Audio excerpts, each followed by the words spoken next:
So I wanted to make this video since Fortnite Save the World is 50% off, because I know for a fact one person or a couple of people are going to see this video and they're going to be asking themselves, should I get Save the World since it's 50% off? And you might want to get it, or you might not want to get it, because Save the World is not for everybody. If you don't like grinding, alright, if you don't like setting goals in PvE games, Save the World is just not going to be for you. But something that I always like to say, if Save the World is for you, then it is definitely for you, and you're going to have a great time playing it. Anyways, my supporter creator code is Salvaje, and if you guys want to rock that, that would be highly appreciated. I just want to point out also, just because I'm saying good things about Fortnite Save the World doesn't mean that Epic Games is paying me to say these things. I mean, quite honestly, Epic Games doesn't even give a shit about me. I have made 2 100 tip videos, by the way, for Fortnite Save the World. The first video took me about maybe 13-14 hours to make.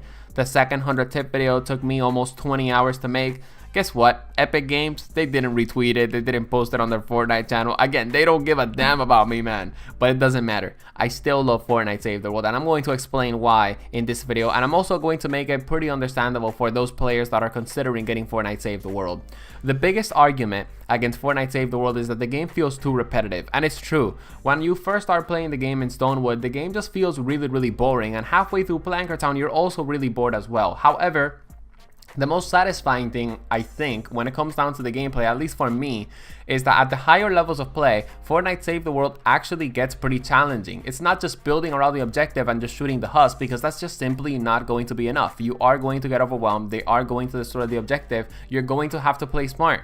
You're going to have to play some traps, you're going to have to play some defenders, you're going to have to build in a specific way, you're going to have to apply specific builds to the objective. Otherwise, you're just going to fail drastically. And anyone that's a high-level Twine Peaks player, Twine Peaks being the last location in Fortnite Save the World, actually knows that.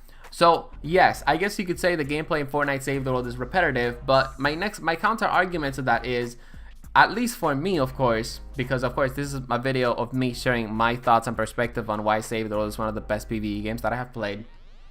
I don't really care that the gameplay is repetitive, because I'm never ever focused on the actual gameplay aspects of Fortnite Save the World as I am playing the game. Okay, what I am focused on is how I am going to decide my gameplay to be in Fortnite Save the World, right? In Fortnite Save the World, you're always going to be killing zombies, all right? That's just a straight up fact. However, the fun thing is how you are going to decide to go about doing that. For example, very recently, and I'm kind of going to spoil a future video, so I do apologize, my boys, because, you know, this video is going to be pretty hype. I can't wait for you guys to see it. But, you know, the other day, I got the Spectral Blade sword, which is one of the best swords in the game right now currently, and I was like, how would this sword perform with a Mythic Ninja Swordmaster Ken? So I jumped into a couple of games and I started testing the sword with Swordmaster Ken, and then, you know, then I realized, okay, so how would this sword be with this character, right? So I tested out the sword with, you know, that other ninja that I wanted to test it out with,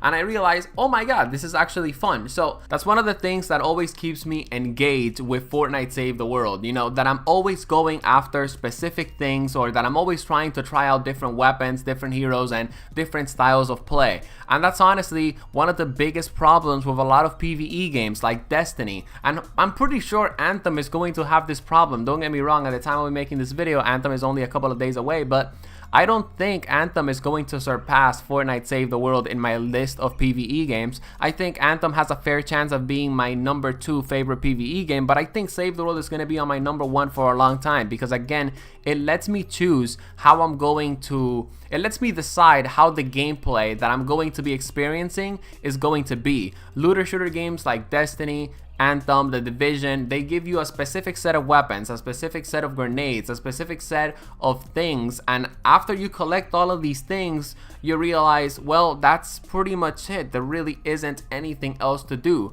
But Fortnite Save the World is different. They're always adding new heroes. Sometimes they're adding new weapons. And quite honestly, I feel that's why a lot of Fortnite Save the World endgame players and just some players get bored in general. They always want to use the same loadout. They always want to use the same meta hero. They always want to use the same weapons, the same gadgets, and they're never mixing up the actual gameplay and seeing all of the possibilities and opportunities that Save the World actually has to offer, right?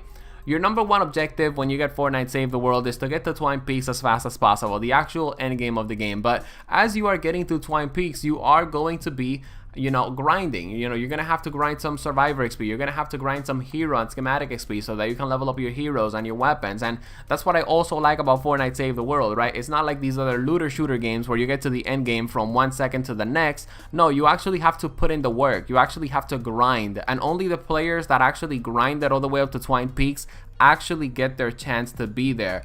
But once you make it to Twine Peaks, the game is completely different. You know, now you have more goals to actually strive for, and that's another reason why I'm always hooked on Fortnite Save the World.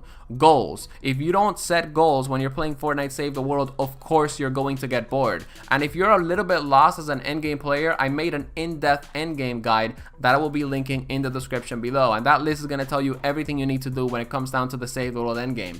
But some of the goals that I have as an endgame player in Fortnite Save the World is to get the specific traps that I like to use with full legendary perks, or the specific weapons that I like to use with full legendary perks, or maybe I want to have a specific weapon with specific perks, or maybe I want to level up specific weapons to a specific level.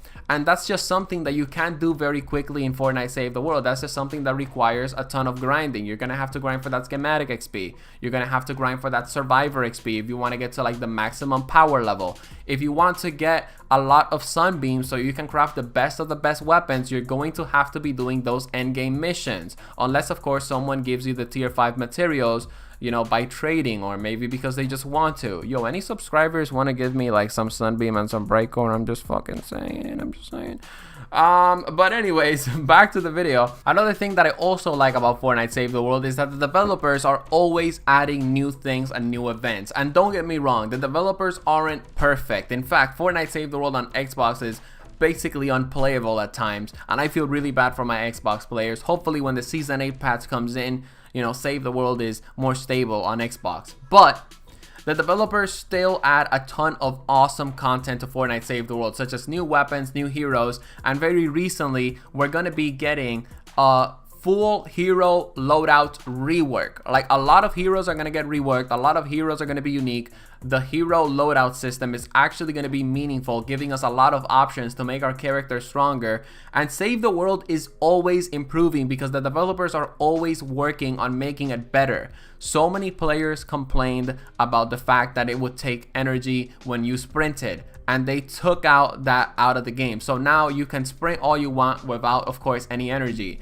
A lot of players complained that it took, you know, that 1000 reperk to change a perk on a weapon was too much, and the developers listened to us, and now it's 600 instead of 1000, and I don't give a damn.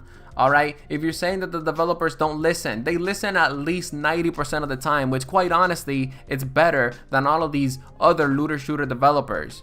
And I'm not counting BioWare as a looter shooter developer because I have not played the full Anthem game at the time of me making this video, and I really hope Anthem is not a letdown and a disappointment. But that's it, guys. That's it for me. Alright, if Save the World isn't for you, that's great.